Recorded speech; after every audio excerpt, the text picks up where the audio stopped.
तो जैसा कि आप लोगों को देखने को मिल रहा होगा, a process in which new chemicals are form, इस प्रकार का प्रोसेस जिसमें कोई नया केमिकल सब्सटेंस बनता है, उसको हम क्या कहते हैं?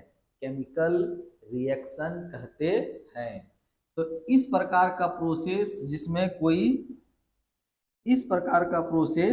जिसमें कोई नया केमिकल बनता है, उसको हम लोग क्या कहते हैं? केमिकल रिएक्शन कहते हैं। यहाँ पे एक एग्जाम्पल दिखाया गया है कि जब हाइड्रोजन गैस ऑक्सीजन गैस के साथ रिएक्शन करता है, जब हाइड्रोजन गैस ऑक्सीजन गैस के साथ रिएक्शन करता है, तो हम लोगों को कौन सा केमिकल प्राप्त होता है? यहाँ पर हम लोगों को प्राप्त होता है वाटर। क्या मिलता है? वाटर। यहाँ पर जैसा कि जैसा कि मिल रहा होगा, ये है आपका हाइड्रोजन का मॉलिक्यूल। इस हाइड्रोजन के मॉलिक्यूल को अगर हम ऑक्सीजन के मॉलिक्यूल के साथ रिएक्शन करवाते हैं, तो जो नया कंपाउंड बनता है, नया केमिकल बनता है, वो केमिकल क्या प्राप्त होता है? वाटर प्राप्त होता है। तो फिर हम लोग आगे डिस्कस करेंगे केमिकल इक्वेशन। क्या होता है केमिकल इक्वेशन? तो केमिकल इक्वेशन कुछ ऐसे समझना है कि हम अगर अभी डिस्कस कर रहे थे कि हाइड्रोजन ऑक्सीजन के साथ रिएक्शन करता है, हाइड्रोजन गैस ऑक्सीजन गैस के साथ रिएक्शन करता है, तो वाटर मॉलिक्यूल बनता है।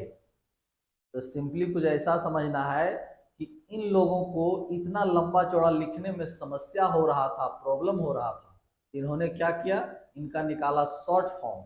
मतलब जो केमिकल्स का इस्तेमाल होता है, उसको सिंबॉलिक फॉर्म में रिप्रेजेंट कर दिया जाता है।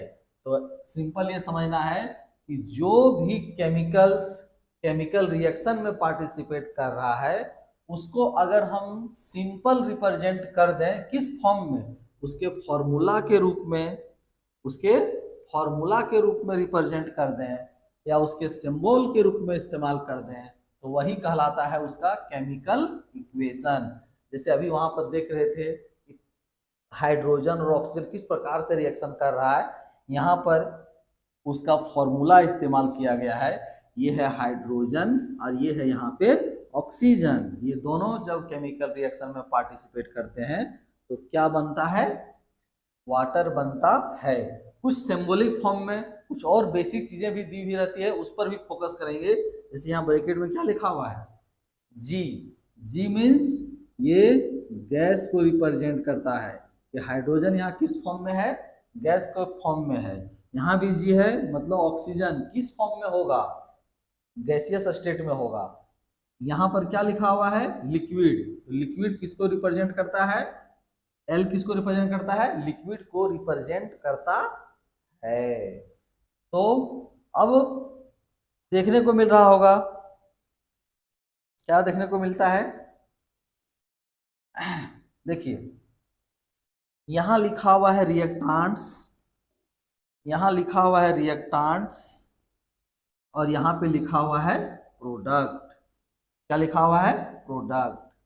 तो रिएक्टेंट क्या होता है और प्रोडक्ट क्या होता है? जो भी केमिकल रिएक्शन में पार्टिसिपेट करता है, उसको हम लोग कहते हैं रिएक्टेंट्स।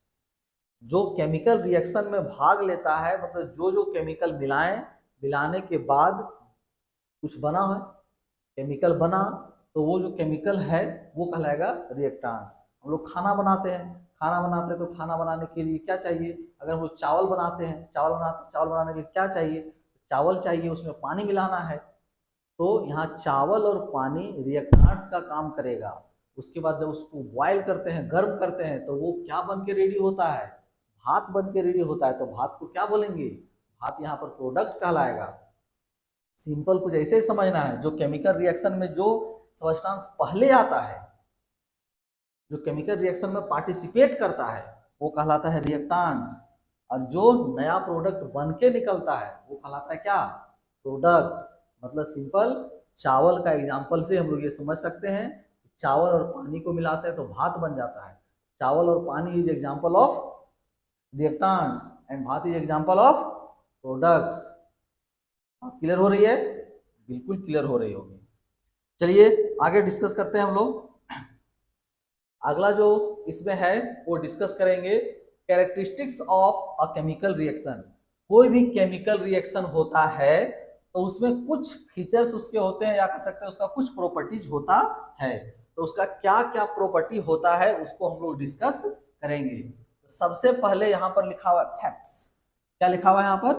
फैक्ट्स लिखा हुआ है। ये शॉर्ट फॉर्म समझिए, समझाने के लिए थोड़ा सा इसको एक कह सकते हैं कि यहाँ पर एक दिया गया है क्या, ट्रिक्स। तो ट्रिक्स क्या है? एफ रिप्रेजेंट करता है formation of precipitate, E represent करता है evolution of gas, C represent करता है कलर चेंजेस, टी रिप्रेजेंट करता है टेम्परेचर चेंजेस, और एस रिप्रेजेंट करता है स्टेट चेंज। मतलब ये सबसे पहले यहां पर आया है फॉर्मेशन ऑफ प्रिसिपिटेट। किसको बोलेंगे फॉर्मेशन ऑफ प्रिसिपिटेट?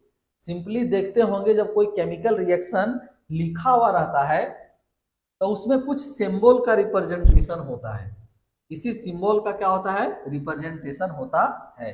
तो जैसे अगर कोई फॉर्मूला लिखा हुआ ए प्लस बी प्रोडक्ट के रूप में सी प्लस डी ऐसा करके कुछ लिखा हुआ है, तो ब्रैकेट में यहाँ पे कुछ रिप्रेजेंटेशन हम लोग को देखने को मिलता है। तो अगर ब्रैकेट में रिप्रेजेंट जो प्रोडक्ट है उस प्रोडक्ट में अगर देखने को एस मिले, इट मीन्स कुछ प्रोडक्ट हमें सॉलिड के फॉर्म में प्राप्त हो रहा है। तो जो प्रोडक्ट सॉलिड के फॉर्म में प्राप्त होता है वही कहलाता है प्रिसिपिटेट। प्रिसिपिटेशन का डेफिनेशन आगे जाकर हम लोग डिस्कस करेंगे कि इस टाइप का केमिकल रिएक्शन जिसमें कम से कम एक प्रोडक्ट सॉलिड के फॉर्म में कन्वर्ट होता है, या कह सकते हैं सॉलिड के फॉर्म में होता है, तो उस प्रकार का केमिकल रिएक्शन को लोग क्या कहते हैं? प्रिसिपिटेशन रिएक्शन कहते हैं। और वही प्रिसिपिटेशन रिएक्शन में जो प्रोडक्ट प्राप्त होता है सॉलिड के फॉर्म में, वही सॉलिड प्रिसिपिटेट कहलाता है। तो उसको हम लोग जनरली एस से रिप्रेजेंट करते हैं, कहीं कहीं पर उसको इस प्रकार के एरो से भी रिप्रेजेंट किया जाता है। बात रहा इवोल्यूशन ऑफ गैसेस का। इवोल्यूशन ऑफ गैसेस सिंपल सी बात है कि इस प्रकार का केमिकल रिएक्शन जिसमें कुछ गैस भी इवॉल्व होता है, उसे बाहर निकलता है। तो बहुत सारा केमिकल रिएक्शन है जिसमें क्या होता है कि बहुत सारे गैसेस बाहर निकलते हैं, और गैस अगर बाहर निकल रहा है तो उसका सिंबल जी के रूप में होगा, अदरवाइज एरो को हवा में उड़ा दिया जाएगा। ये एरो रिप्रेजेंट करता है कि उसमें से कुछ प्रोडक्ट गैस के रूप में बाहर निकल जा रहा है।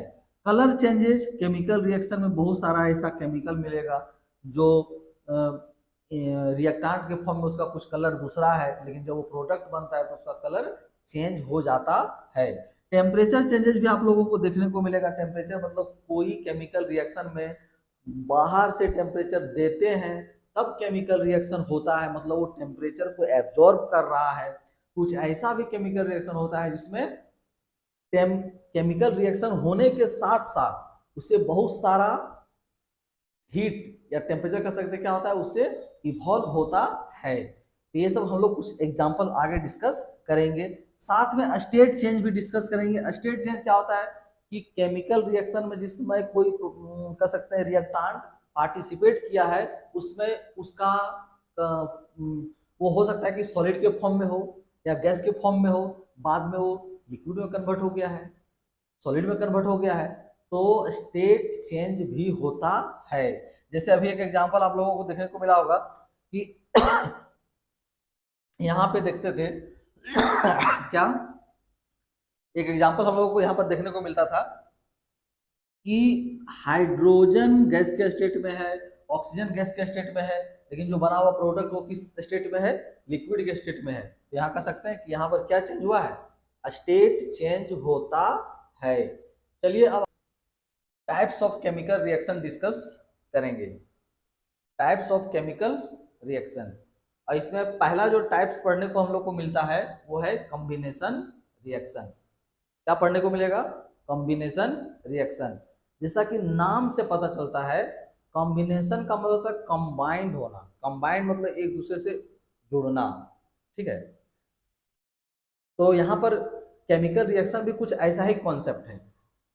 इस प्रकार का केमिकल रिएक्शन जिसमें दो या दो से अधिक, टू और more reactants combine to form a single product, जिसमें दो या दो से अधिक रिएक्टेंट मिलता है और एक सिंगल प्रोडक्ट बनाता है, उस प्रकार के केमिकल रिएक्शन को क्या कहते हैं, कॉम्बिनेशन रिएक्शन कहते हैं।